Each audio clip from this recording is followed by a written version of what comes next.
anything unusual about Santa Carla yet? No. It's a pretty cool place. If you're a Martian.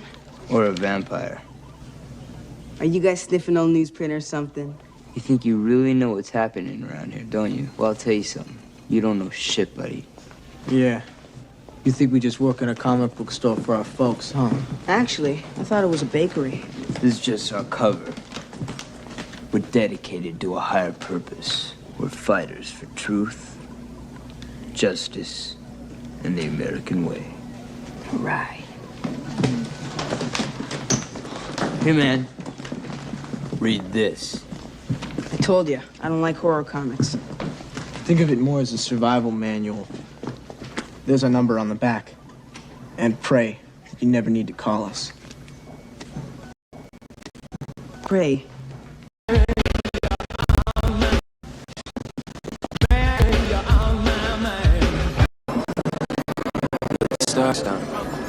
Me too.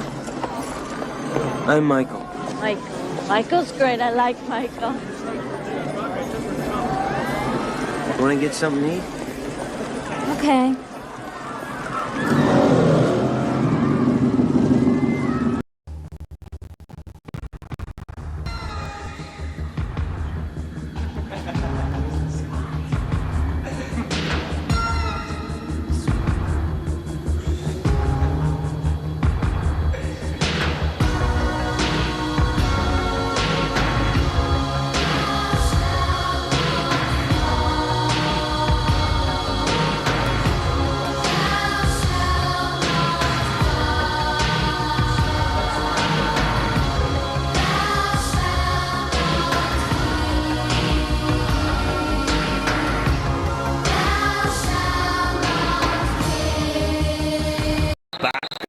And the scrum breaking out again.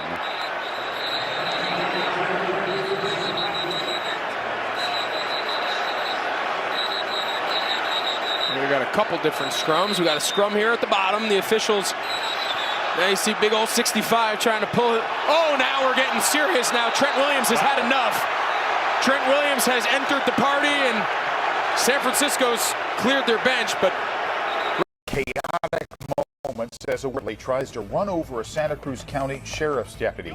This stunning incident happened last Friday during a routine patrol stop that ended with the suspect being shot 3 times. Good evening, I'm Dan Ashley. And I'm Kristen Z. ABC 7 News reporter Chris Wynn has the latest now on the investigation and a warning that the video you're about to see may be disturbing. Dramatic body-worn camera video gives us an in-the-field perspective at a patrol stop that was anything but ordinary. The video, taken from a body camera on Santa Cruz County Sheriff's Deputy August Waltrip early Friday morning, shows a female suspect striking his partner with one of their patrol cars. That deputy, who is not being identified, can be heard screaming in pain after the initial attack. This is the view from the camera the second deputy was wearing. The suspect hitting the gas multiple times, forcing Waltrip to open fire several times, hitting the woman with 3 bullets. She has been identified as 27-year-old Jessica Lowe, a resident of Santa Cruz County, who remains in the hospital. The deputies were patrolling Ocean Street Extension, where they encountered Lowe and an unidentified man moving items between 2 separate vehicles. Deputies ran the plates and discovered one of the vehicles had been stolen. The suspects were detained in separate patrol cars, and that's when things turned violent. Lowe was somehow able to slip out of her handcuffs, reach through a partially opened window, open the door, and then got into the driver's seat of the patrol car. Without warning, she drove the vehicle directly at one of the deputies. Just a reminder of what a difficult job it is that all police and deputy sheriffs have in this state and this country. Lowe has been charged with attempted murder of a peace officer and 6 other charges. Deputy Waltrip returns to work next week. The injured deputy remains out on medical leave. Flag warning is next for the Central Coast up through the North Bay after last night's lightning and thunderstorms. Wow. It was something, yeah. It was something. Nearly 1,000 lightning strikes in Central California between 8 and midnight last night. Now the main concern is the increased potential for fires, of course. Action News reporter Bianca Beltran live at our Salinas newsroom now with more on that. Bianca? That's right, Dan. CAL FIRE last night responded to 6 fires caused by those lightning strikes. And although the lightning has passed, there's still some concern that they sparked some fires still out in Monterey County. We had abundant lightning around the area, and the conditions with our fuel moisture and everything were really dry. So sometimes when you get these lightning strikes, it'll start a little wildfire that we won't know about for a few days until some wind comes and stokes that fire out. So we'll probably be keeping an eye out for any type of future wildfires caused by this. So just because the lightning's over doesn't mean we're out of the woods yet. The National Weather Service says there were 978 lightning strikes in just 4 hours across the Bay Area. Through it all, viewers used our KSBW Facebook page and ULocal to send us great pictures and video of the light show. Larry Smith with the National Oceanic and Atmospheric Administration in Monterey says they expected some storm activity, but nothing quite like this. You know, in the summertime we do get some storms that come through and we get pretty significant lightning, but this is the first one in the probably 2 or 3 years that we actually really got significant lightning in the Monterey area, and that was kind of unheard of.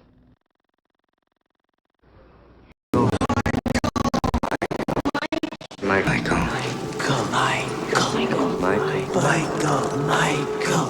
It's blood. Yeah.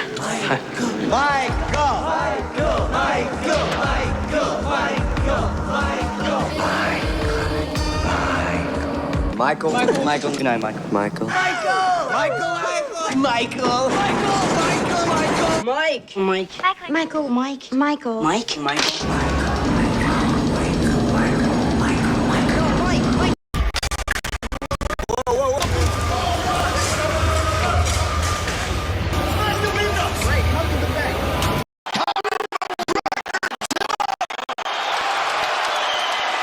Look at him.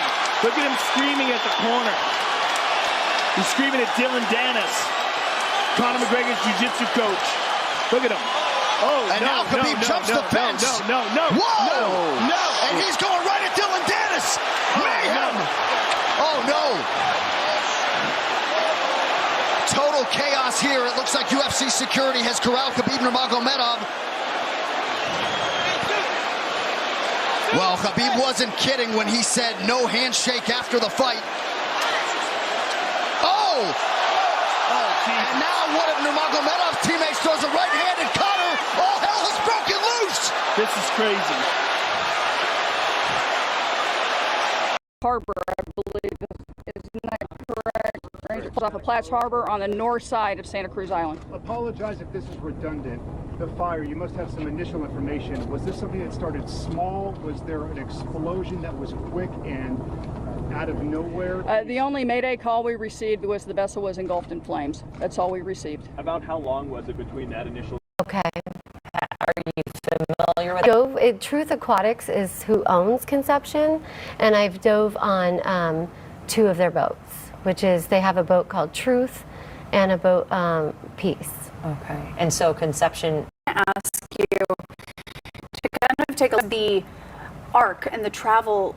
We're going to ask you to kind of take a look at this. It shows the arc and the travel of... Blaze broke out on a charter boat morning off Santa Cruz Island off the southern California coast. The 5 crew members on board jumped to safety, but this evening, all 33 passengers are feared dead. We have team coverage on the tragedy. Within the past hour, officials gave an update, but let's start with reporter Danya Bacchus live in Oxnard for us. Danya? Good evening. Officials say they are bracing for the worst outcome as they continue to search for the dozens of passengers still missing. Coast Guard received a report of a vessel on fire with 34 people trapped below deck.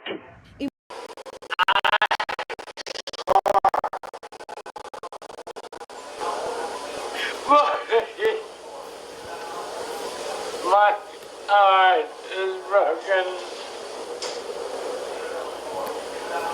God damn it. The room had been charged with the possibility that Marty might lunge at the camera or attack Francis. There was an electricity in the room.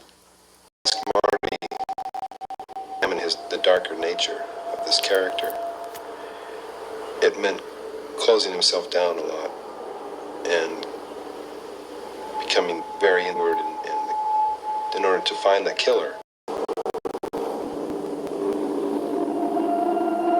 March 1st, 1977. Last night at 2 o'clock in the morning, Marty Sheen experienced severe chest pains. At daybreak, he crawled out of his room and down to the local highway where he was picked up by a public bus. After being taken to the production office, he was rushed to the hospital.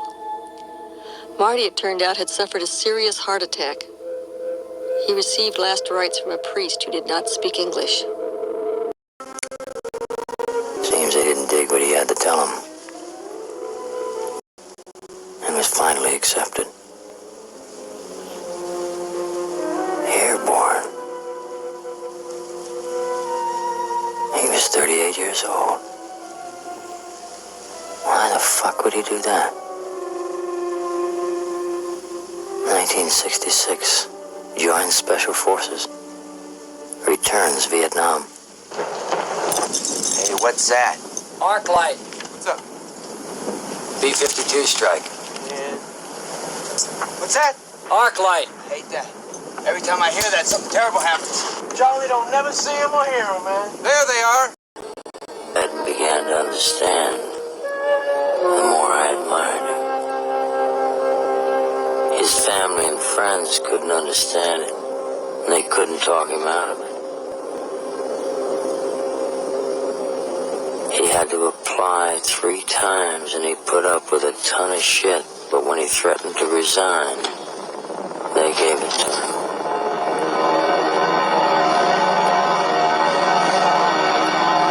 The next youngest guy in his class was half his age. He must have thought he was some far-out old man hopping it over that course. I did it when I was 19. It damn near wasted me. A tough motherfucker. He finished it. He could have gone for general. But he went for himself instead. October 67. On special assignment, Kontum Province 2 Corps. Kurt staged Operation Archangel with combined local forces. He received no official clearance. He just started up and did it.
You must be Michael.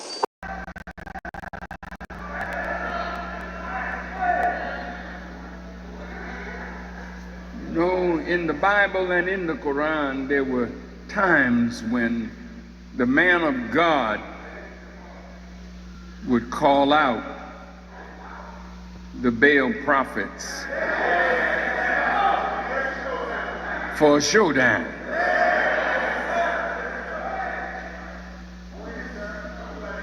I mean, God's a man.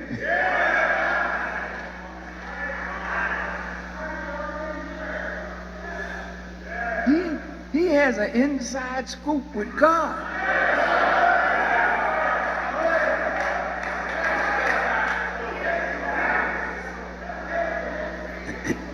He told the false prophets, hey, put some wood on the altar there. I want you to call on your God and bring down fire from heaven. Just a little showdown.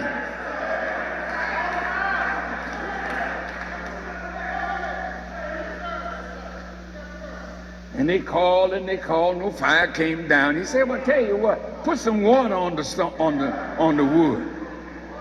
Get some more water and put it on the wood.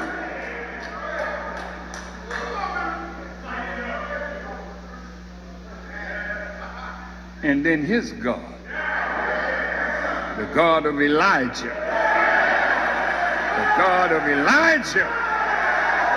sent down fire from heaven.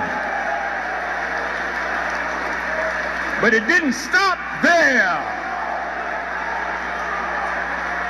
Because since they wanted Elijah dead,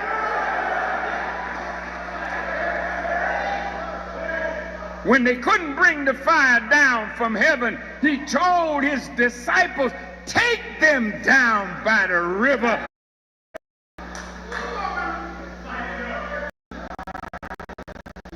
All your wisdom is foolishness with God.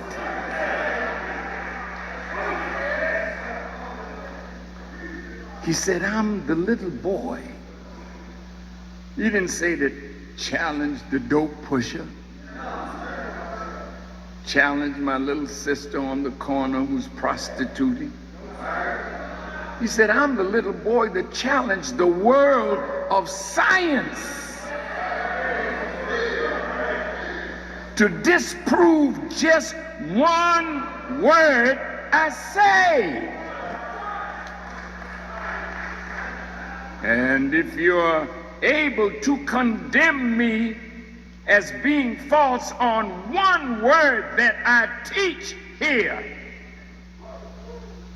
I will give you $10,000 out of my brother's vest pocket, and then I'll pay with my life for lying to you.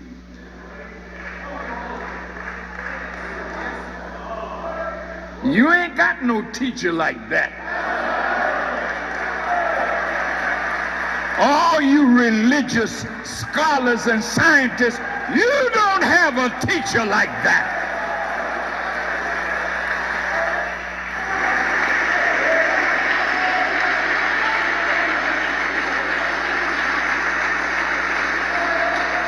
Disprove just one word I say.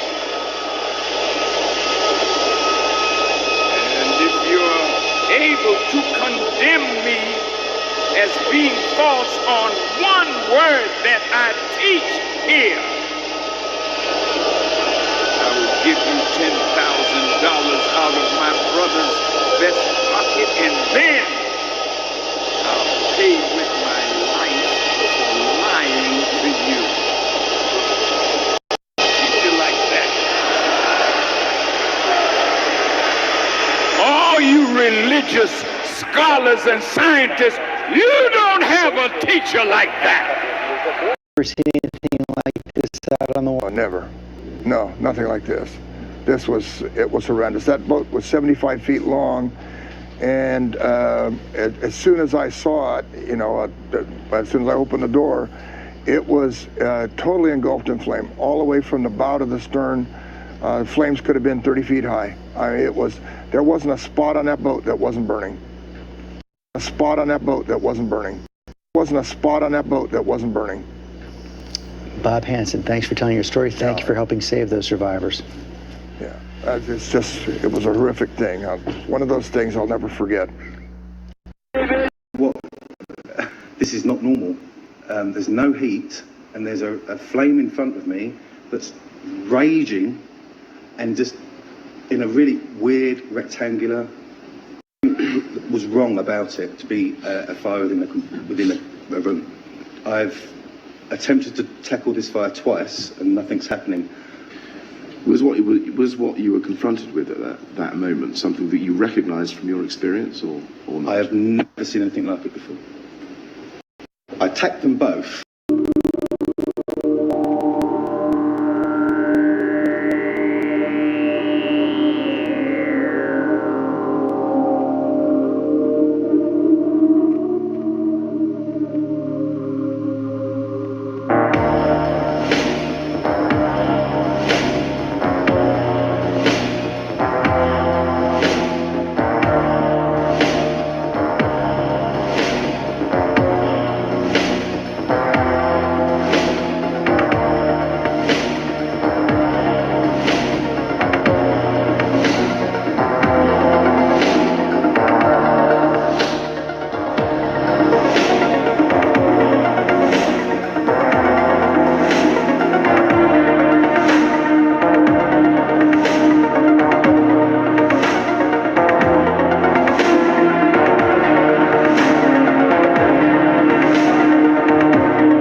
More than a quarter of a mile wide, rising some 16,000 feet into the air, churning across the ground for as long as 80 minutes, whatever you call it. The firestorm that burned into Reading last week was not something we see very often, and even the experts are at a loss for words. Very, very impressive wind speeds, estimated to be in excess of 143 miles per hour. First in California history, and peak temperatures of 2,700 degrees. The aftermath captured by KPIX cameras.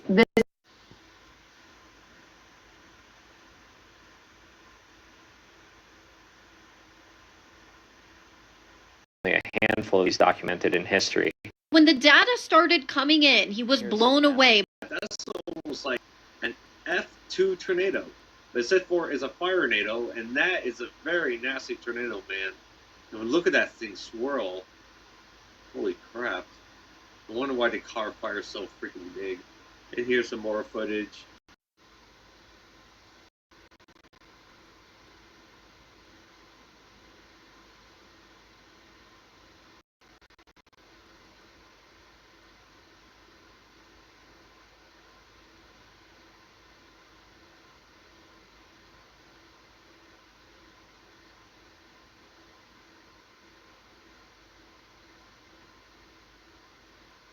That's literally fire behavior that we have not experienced or seen or witnessed. A car explode from the conditions that were out there. So I've heard stories of firefighters bringing family members out and having the windows of their car explode from the conditions that were out there. An anomaly where an actual possible vortex. That's insane. So north. Look at this. The fire was growing at this time at a rate of 1 football field a second. It took 12 hours to essentially consume all of that. That was a record pace. How many acres in total? 153,300 acres. Wow. What's going on? Rapidly. Get this, spreading 80 football fields per minute. That's hard to even get our heads around, isn't it? Raging. Breaking out at around 5:30 Saturday night. About 30 workers and shoppers scrambling to escape. Vacate the building. We have fire through the roof. We're going to change to a defensive strategy. Let's get all crews out. The 5-alarm fire so massive, it was spotted from a National Weather Service satellite in space. Raining debris reported from residents. Nearby residents being took in place because of the heavy smoke. The other fire burned near the Amport docks in Benicia. We begin with KTVU's Alyssa Harrington. You can see the firefighters are taking a defensive approach while fighting this fire at the Home Depot. You can see them up on ladders. They are trying to get this fire under control. And from what I can see, it looks like the Home Depot is absolutely gutted. Now, I want to show you some video from a little bit earlier. A lot of people were sharing cell phone video on social media shortly after the fire broke out. You can see the Home Depot fully engulfed. A huge plume of black and gray smoke could be seen for miles. Now, the business was open when the fire first started around 5:30 this Depot, Blossom Hill Road. This is across from Oak Ridge Mall. We can see it on our traffic cameras. You see it right. You can miss it. Yeah, the incredible amount of smoke going up. A fire burning at a Home Depot in the fire started, but they have not been able to how it started. The building was partially torn down during the blaze in order that the fire, and it'll take a little bit more of a challenge in this investigation. they had to do their entire investigation from the exterior of the building. So a lot of the information they got were from statements from witnesses, from people who were in the building the day prior, and what the firefighters saw when they originally arrived on scene. Firefighters know where the fire started, in a first-floor office of Auto One dealership. It was a stubborn fire with an estimated $2 million worth of damages. A maze of vehicles, fencing, and locks made it challenging to put out. Spent the rest of the day yesterday just panicking, not even knowing what to do. Sean O'Neill was out of town when he got the call early Sunday morning. His business, De La Viega Motors and Service Center, is next door to the Auto One dealership. Monday morning, he was left with the job of scavenging through the debris to find what could be saved. This is the worst feeling in the world. I mean, is my entire life, my livelihood, everything that I've worked so hard for in life, and it's just gone. Surprisingly, the neighboring building, Good News Restaurant Supply, sustained no damage. The city made this decision. Last year, they had 63 open space fires. This year, they have more than 100. The areas that we're closing are all areas that we've had fires in recently, and they're all areas that they have a significant fuel loading because of the size of the open spaces, and they butt up against what we call our wildland-urban interface. One of the parks Santa Cruz announced it's closing Wednesday also butts up against James Melio's backyard. I'm pretty worried. I mean, there's pine trees in the back. Any moment, one of these fires can go. No one sees it. The fire in Pogonut Park Tuesday nearly sent Melio running. The fire could easily, if the winds would have kicked up, we would have had a nice strong wind like the other day or something, that could have easily come right down in here. And another on Thursday morning turned his front yard into a staging area for the fire burning just feet away from his backyard. But that makes 4 in a short period of time, a little too close for home here. That short period of time, Melio says, is about a week. Pogonut Park is just one of 5 parks the city of Santa Cruz is shutting down that has seen recent fire activity. We're taking the proactive measure of closing those open spaces so that we don't have the potential of a catastrophic fire impacting the community as a whole, as well as people who are using those open spaces. Now, this ban went into effect around 4 p.m. Thursday. Despite that, we saw many people walk into Pogonut Park well into Thursday evening. It's one of the reasons why Melio and his neighbors say they're not sure the ban will actually stop fire activity. I really don't know what that's going to do, except for we won't have hikers or bikers or anyone that's just up there using the park like it should be used. No one there up to kind of report these things if they happen. I feel that there needs to be more patrols or something. Capitola got an absolute driven sea surge, ripped the wharf in half. A major damage also seen in the downtown village along Monterey Avenue. KTVU's Jesse Gary live tonight in Capitola with more on the damage and the cleanup work, Jesse, that might take a while here. Mike, yeah, that cleanup work that began this morning continues into the evening hours. The week of rain. So I think today it's just about trying to see how bad things are. Shocking, yeah. I've worked here for almost 2 decades, and I have not seen that before. Be careful! Jesus Christ! Her! She got, and the other one's running after her, and At Rio Del Mar in Santa Cruz County. And yeah, there is a lot to clean up out here, and crews have been out trying to remove some of this debris, but they say that there are more waves and there's potentially more damage on the horizon. At Rio Del Mar Beach, the waves crashed over walls, flooding streets, and depositing massive trees and driftwood ashore. The trees act like battering rams against the houses and the garage doors that are along the street here. Residents in Santa Cruz County know the danger all too well. So do authorities, but they worried about the tourists. We do have warnings in Santa Cruz. Ann Rubin, live from Rio Del Mar with a check on some of the damage out there. How's it looking, Ann? Well, here at Rio Del Mar Beach, it's a mess. I mean, a real mess out.